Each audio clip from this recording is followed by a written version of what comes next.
आप खुद बोलोगे, चाहे रिसर्चर हो चाहे कॉमन पर्सन हो, डिसीजन ट्रैप्स सभी के लिए आज के टाइम में बहुत क्रूशियल टॉपिक है।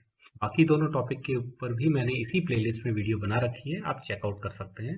तो ट्रैप्स क्यों कॉमन है, क्यों सभी लोगों को समझ में आता है या नहीं, इसको एक एग्जाम्पल से समझते हैं। इस क्वेश्चन का आंसर चाहे आप यस दें चाहे नो दें, आप ट्रैप में ऑलरेडी फंस चुके हैं।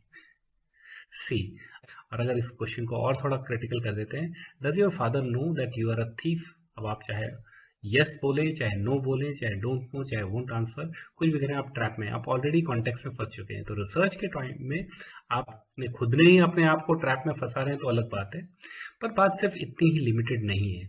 बात इंपॉर्टेंट तब हो जाती है, क्या मास हजारों लाखों करोड़ों लोग एक साथ ट्रैप में फंस सकते हैं क्या? रिसर्च क्या इतना इंटरेस्टिंग है? चलिए देखते हैं। अभी जो रिसेंटली नागपुर वायलेंस और ये सारी चीज डिस्कशन चल रही है, मुझे नहीं पता आपका क्या ओपिनियन है। हिस्ट्री में जो हुआ वो सही था, गलत था, कौन जस्टिफाई कर रहा है, दैट इज आपकी पर्सनल ओपिनियन हो सकती है। अच्छा, ये भी आपकी ओपिनियन हो सकती है कि गवर्नमेंट, जो महाराष्ट्र गवर्नमेंट कह रही है कि ऐसे रिकवर करना चाहिए लॉसेस को, कॉस्ट को, उसमें भी सभी का अपना अपना व्यू हो सकता है। पर एक बात क्लियर है कि हजारों लाखों करोड़ों लोग और पूरी दुनिया शायद डिसीजन ट्रैप में फंस जाती है, इसलिए ये टॉपिक बहुत ज़रूरी है। एक हिंट देता हूँ, पिछले कुछ दिनों में जो भी आपका ओपिनियन है इस चीज़ के ऊपर, आप कमेंट बॉक्स में लिखिए चाहे अपने रफ नोट्स में लिखिए, पर आगे की स्लाइड देख थोड़ा सा चेंज होना चाहिए। सी, महाराष्ट्र आज इंडिया की जीडीपी में कंट्रीब्यूट करने वाला सबसे मेजर कंट्रीब्यूटर है, सबसे हाईएस्ट जीडीपी में कंट्रीब्यूट करने वाला स्टेट है महाराष्ट्र। और ऐसे में महाराष्ट्र की इकोनॉमी, इनफैक्ट उसका growth rate national GDP, national growth rate से भी आगे है। तो ऐसे कॉन्टेक्स्ट में महाराष्ट्र में ये जो सर्कस हुआ है, अचानक वायलेंस हुआ, चाहे कुछ भी, जो भी, जिस भी ओपिनियन से आप देखें, वो चीज़ एक तो साफ चीज़ दिखती है। एज रिसर्चर मैं इसको देखता हूँ कि काफ़ी लोग एक डिसीजन ट्रैप में फंसे हुए हैं। क्या सही है क्या गलत है, इसका एक ट्रैप होता है, अचानक एक साथ में फंसे हुए हैं। अब ये क्या है, क्या महाराष्ट्र के लिए ये थोड़ा और आप देखें अपने आसपास, तो आप देखेंगे अचानक सड़कों पे भीड़ आती है। ये एक देश में या एक स्टेट में कॉमन नहीं है, काफ़ी ज़्यादा ये ट्रेंड फैल रहा है। अचानक शेख हसीना को देश छोड़ के निकलना पड़ा। तो स्टूडेंट वायलेंस इतना जल्दी ऐसे कैसे हो जाता है, ये मुझे भी, मेरी भी समझ के बाहर है। But yes, it is interesting case. एक हम इंटरेस्टिंग दौर में, हिस्ट्री के एक इंटरेस्टिंग दौर में हम लोग जी रहे हैं जब हम ये चीज़ देखते हैं। रिसेंटली पाकिस्तान में भी कुछ ऐसा ही हुआ। ऐसा हर जगह पे दिखने में सामने आ रहा है कि अचानक काफ़ी चीज़ें अप्स एंड डाउन्स, यूनिक मोड़ पे चल रहा है समाज। रिसेंटली सीरिया में, टर्की में, मिडिल ईस्ट में तो काफ़ी चीज़ें होती ही आ रही हैं।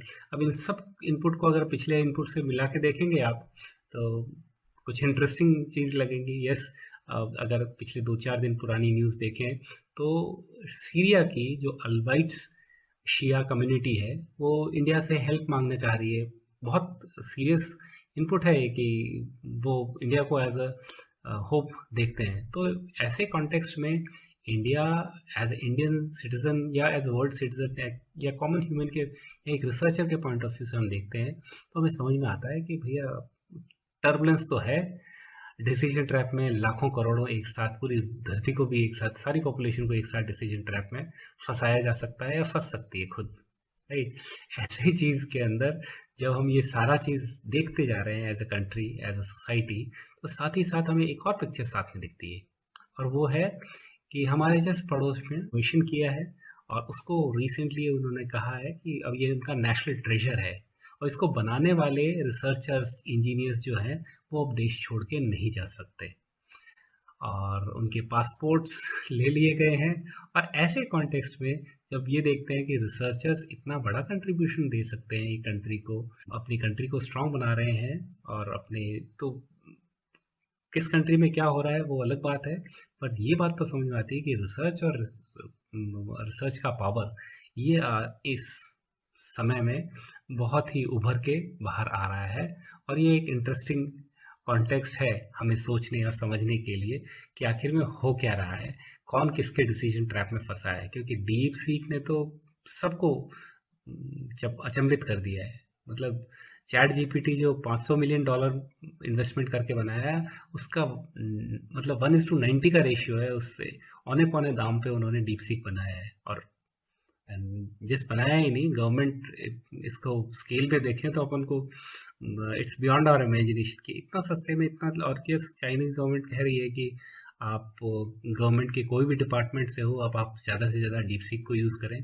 तो ऐसे कॉन्टेक्स्ट में जब एक साइड में एक कंट्री रिसर्च पे फोकस, पूरी दुनिया रिसर्च को अलग अलग तरीके से देख रही है, वैसे में हम जब डिसीजन ट्रैप्स में फंस जाते हैं, तो डिसीजन ट्रैप्स में चाहे वो किसी भी टाइप का डिसीजन ट्रैप हो, does your father know that you are thief और अ लायर और वट एवर, ऐसे इमेजिनरी क्वेश्चन से मैंने समझाने की कोशिश करी। पर अब हम बात करते हैं इसके आगे की, और डिसीजन ट्रैप्स हैं क्या, उनको सिस्टमेटिकली समझने की कोशिश करते हैं। चाहे आप क्वांटिटेटिव रिसर्च कर रहे हैं, चाहे क्वालिटेटिव रिसर्च में आप किसी चीज़ को मेजर करने की, गेज करने की कोशिश कर रहे हैं, चाहे आप कुछ भी कर रहे हैं, चाहे आप लेमैन ही हैं, डिसीजन ट्रैप में आप फंसते हैं, अक्सर फंसते हैं, और अपने आप को डिसीजन ट्रैप से बचाना बहुत ज़रूरी है।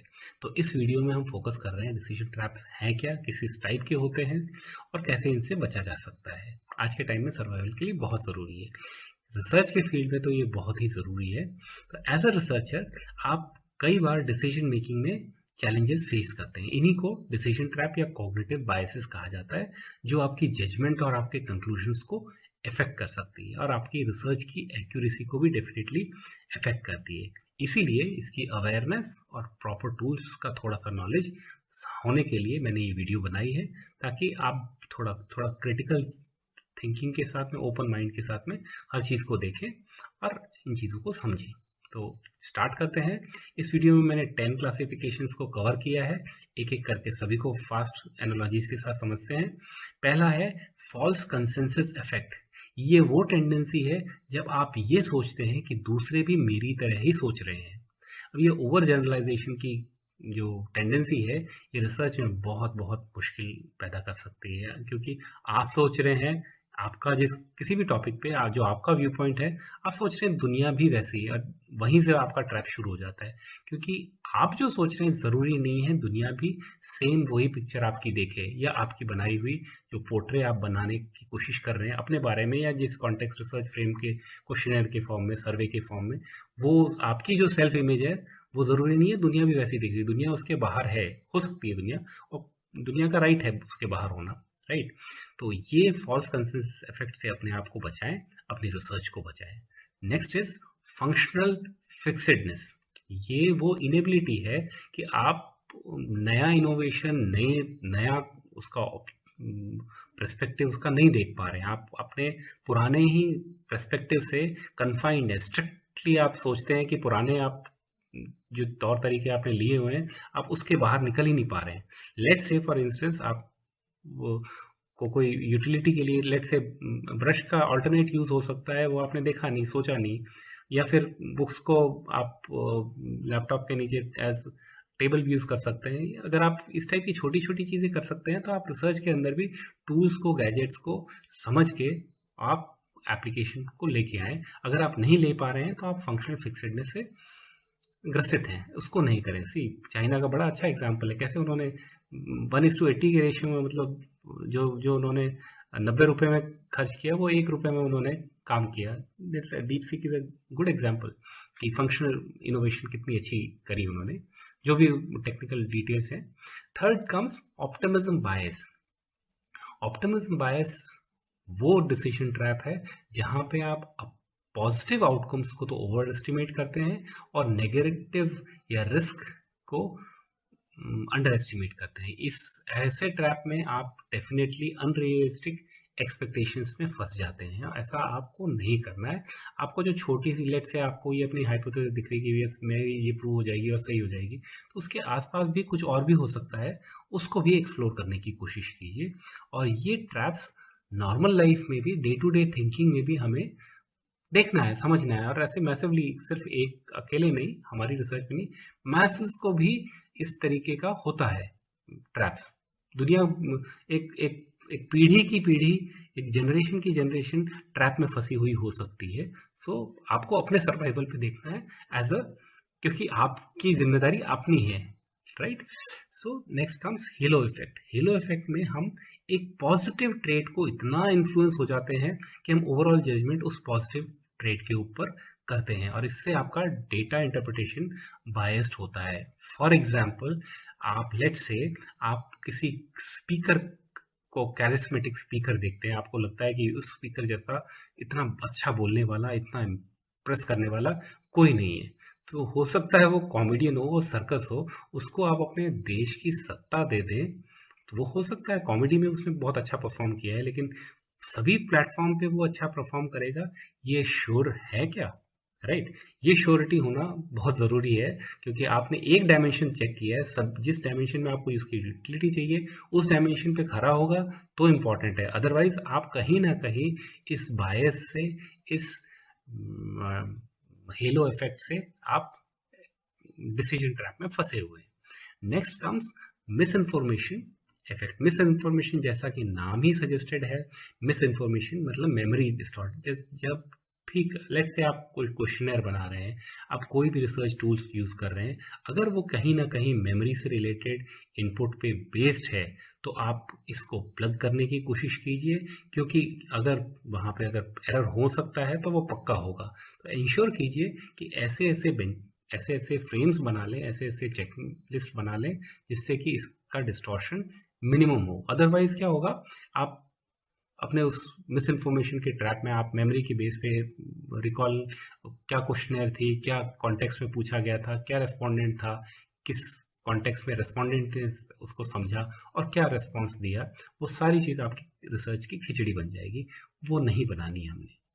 Next comes availability heuristics. इसमें हम इस ट्रैप में हम अक्सर फैक्चुअल एविडेंस की जगह इमीडिएट एग्जांपल्स पे ज़्यादा फोकस करने लग जाते हैं, और इसके कारण हमारी रिसर्च का कंक्लूजन स्क्यूड कंक्लूजन रहता है। लेट्स से फॉर एग्जांपल, आप कह रहे हैं आपकी कॉलोनी में जो क्राइम रेट है, आपने अभी न्यूज़पेपर पढ़ना शुरू किया, आपकी कॉलोनी में जो क्राइम रेट है उसको देख के आप अचानक बोलते हैं कि अभी क्राइम बढ़ रहा है भैया। आप लेट्स से नागपुर में है और आप बोल रहे हैं कि नहीं नहीं, सच में नागपुर का है तो पूरे वर्ल्ड में भी ऐसा हो रहा होगा। हो सकता है कि आप जब तक आप पूरे ट्रेंड को स्टडी नहीं करेंगे तब तक आप कंक्लूड नहीं कर पाएंगे, और उसको भी उसकी लिमिटेशंस में स्टडी करें रेदर देन कि एज अ होल। जब मैं अभी रिसेंट एग्जांपल्स में थोड़े डॉट्स कनेक्ट करने की कोशिश करी, तो मैं ये नहीं कह रहा हूँ किसी कॉन्स्पिरेसी की, कोई पीछे कुछ कॉन्स्पिरेसी हो रही है, कुछ हो रही, I am not talking about that. मैं एक हिंट हाईलाइट करने की कोशिश कर रहा हूँ कि यस, इन इन चीज़ों को इन इन तरीक़ों से देखा जा सकता है। ब्रॉड पिक्चर में कंक्लूजन आप सिर्फ डेटा और एविडेंसेस के बेस पे ही लेंगे, वही आपकी रिसर्च बोलेगी, राइट? नेक्स्ट कम्स अटेंशन बायस। अटेंशन बायस में आप एक फैक्टर पे फोकस करते हैं और बाकी फैक्टर्स को इग्नोर करते हैं। इससे भी इनकम्प्लीट रिसर्च कंक्लूजन आएगा।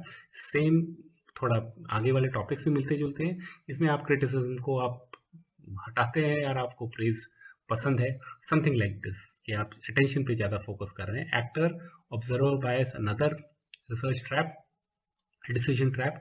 जब आप इंटरनल फैक्टर्स को मिस्टेक्स पे ब्लेम करते हैं और दूसरों के बिहेवियर पर, लेट्स से आप पुअर स्टडी है रिजल्ट की, उसको तो पार्टिसिपेंट्स के सिर के ऊपर डाल दिया आपने, और जो भी अच्छा आया, जो भी पॉजिटिव चीज़ आई, उसका क्रेडिट आप अपनी मेथोडोलॉजी को दे रहे हो, तो that is a trap. Again आप थोड़ा सा इन टाइप के ब्लेम गेम से और सी लिमिटेड मायोपिक मिस इंटरप्रिटेशन से बचें। सेल्फ सर्विंग बायस अगेन मिलता जुलता है।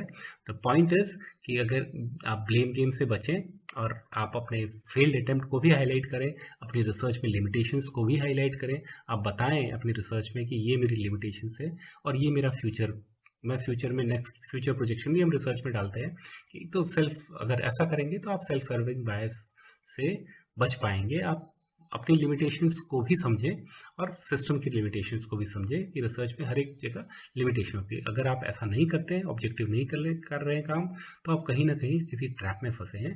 Finally comes DK effect, Dunning Kruger effect, जिसमें आप अपनी एक स्किल को या एक नॉलेज पॉइंट को आप ओवर एस्टिमेट कर रहे हैं और इसके कारण आपको ओवर कॉन्फिडेंस हो रहा है। आपको लग रहा है कि जो मैंने छोटा सा जो मिनिमल स्टडी करी है वो कॉम्प्लेक्स, पूरे स्टैटिस्टिकल मैंने जो छोटी सी सवारी करी है वो कॉम्प्लेक्स सिस्टम को सबका सॉल्यूशन दे देगा। नहीं, हर चीज़ की लिमिटेशंस को समझना, क्योंकि आपने थोड़ा सा जो दिया है उससे, ट्रेलर से आप सारी पिक्चर को नहीं जज कर सकते, अनलेस कि आप ओवरऑल पिक्चर को समझें। आप डिसाइड नहीं कर सकते ये जॉयराइड है या कोई ट्रैप है।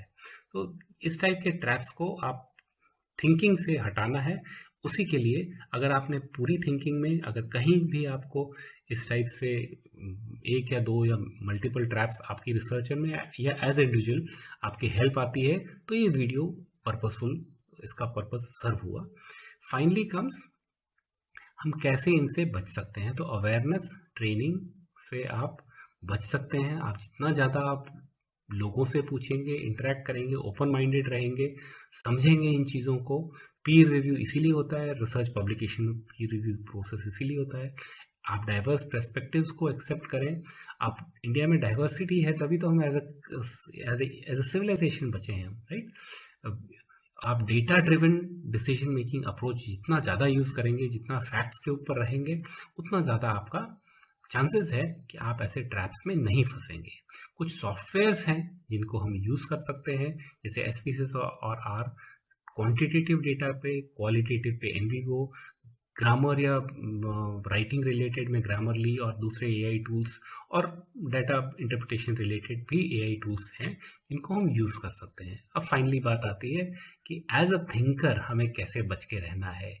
ये समाज में जो चल रहा है उस सारे सर्कस के पीछे you can never blame politicians, you are not suppose to blame bureaucrats. किसी भी कंट्री या किसी भी सिविलाइजेशन में, लेट से पूरी अर्थ को ही ले लेते हैं, पूरे ग्लोबल पॉपुलेशन को भी ले लें, cannot blame always politicians and bureaucrats. The real game lies in the hands of the academic world. आप अपनी एजुकेशन, अपनी एजुकेशन, आपकी लर्निंग आप यूट्यूब से लें चाहे कहीं से भी लें, वो आप कैसे ले रहे हैं वो ज़्यादा इम्पॉर्टेंट है। बिकॉज सी पॉलिटिशियंस आर कैसा कि वो तो अपना ईमानदारी से काम कर रहे हैं, उनका काम है धोखा देना। दुनिया में सभी जगह के पॉलिटिशियंस और ब्यूरोक्रेट्स का कुछ एक limited, bureaucrats are train to solve hypothetical problems hypothetically, so that is the status quo, nothing can be expected. सबसे ज़्यादा होप और सबसे ज़्यादा इम्प्रूवमेंट का स्कोप हमारे क्लासरूम्स में है, हमारे एकेडमिशिया में है।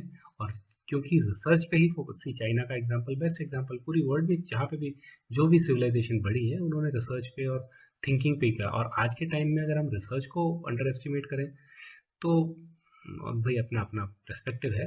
मैंने एक सी चैनल में एक वीडियो बनाई है जिसमें एक मैकेंसी की केस स्टडी पे फोकस किया है कि कैसे रिसर्च पावरफुल टूल है फ्यूचर के लिए, ना सिर्फ पीएचडी या डिग्रीज और पब्लिकेशंस के लिए, उसमें भी काफ़ी ऊपर नीचे हो सकता है। लेट्स से यूनिवर्सिटीज़ में रिसेंटली जो न्यूज़ आई है, ये लेटेस्ट न्यूज़ ही है, नैक के एसएसएस को सीबीआई अरेस्ट करना। और ये तो सर्टिफिकेट्स चाहे यूनिवर्सिटी ले चाहे इंडिविजुअल्स ले, फेक भी हो सकता है, सड़ा हुआ सिस्टम भी हो सकता है। तो उसमें ज़्यादा उसके होप पे नहीं रखें। आप अपने कैलिबर को जैसे इम्प्रूव करेंगे, जब उस दिशा में फोकस करेंगे तो अपने आप चीज़ें ओपन होती जाएंगी। सिर्फ नैक ही नहीं, एनआईआरएफ के national institutional ranking framework NIRF, उसके ऊपर भी काफ़ी न्यूज़ आ चुकी है। और ये करप्शन सिर्फ एक कंट्री पे नहीं, काफ़ी कंट्रीज में सभी जगह पे भी है, दिखता है।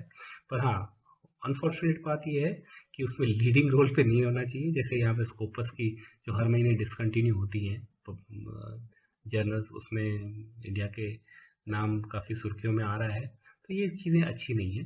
अच्छा काम है कि अच्छे चीज़ पे फोकस करें। जब आप अच्छा फोकस करेंगे, जब आप अपने आप को इम्प्रूव करेंगे, तब चांसेस हैं कि आप ट्रैप्स में नहीं फंसेंगे। और ट्रैप्स में नहीं फंसना है तो अच्छा रहेगा, क्योंकि आप अदरवाइज आप कैसी सोसाइटी बनाएंगे, आप खुद ही देख रहे हैं। बुलिंग, चाहे आप वर्ल्ड में कुछ भी कर लें, लेकिन अगर आपकी कंट्री और आपकी नेबरहुड और आपकी सोसाइटी सेफ नहीं है, अच्छी नहीं है, तो फिर कैसे होगा, right. You cannot, you have to take responsibility. Escapism से कुछ नहीं होने वाला, राइट। इसीलिए मैंने ये वीडियो बनाई है। Thank you.